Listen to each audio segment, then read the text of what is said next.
Hello students, let us read the question. One end of a string of length L is connected to a particle of mass m, and the other end is connected to a small page on a smooth horizontal table. If the particle moves in a circle with a speed v, the net force on the particle directed towards center will be T represents the tension in the string. इस question के लिए जो main concept है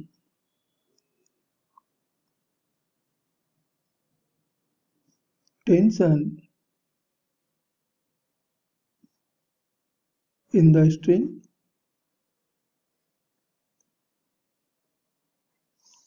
connected to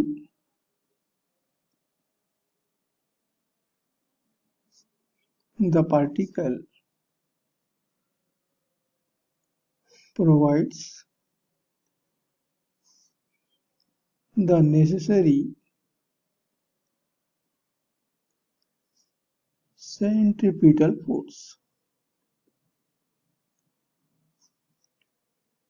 कि जिस रस्सी से बंधकर कोई पार्टिकल सर्कुलर मोशन कर रहा है, उस रस्सी का टेंशन ही उस पार्टिकल को नेसेसरी सेंट्रिपिटल फोर्स प्रोवाइड करता है।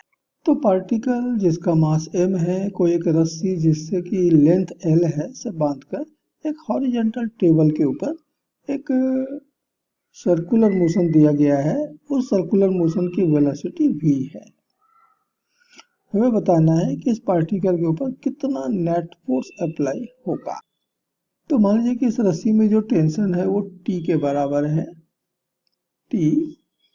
तो यहाँ पर T ही सेंट्रिपिटल फोर्स है, और ये जो सेंट्रिपिटल फोर्स है T, ये बराबर होना चाहिए mv² by L। m mass of the particle, v its speed and L radius of the circular path. तो टेंशन से ही उसको सेंट्रिपिटल फोर्स मिल रहा है। तो from figure net force on the particle, इस पार्टिकल के ऊपर जो नेट फोर्स अप्लाई हो रहा है वो केवल और केवल टेंशन है जो कि स्ट्रिंग में प्रोड्यूस हुआ है और कुछ नहीं।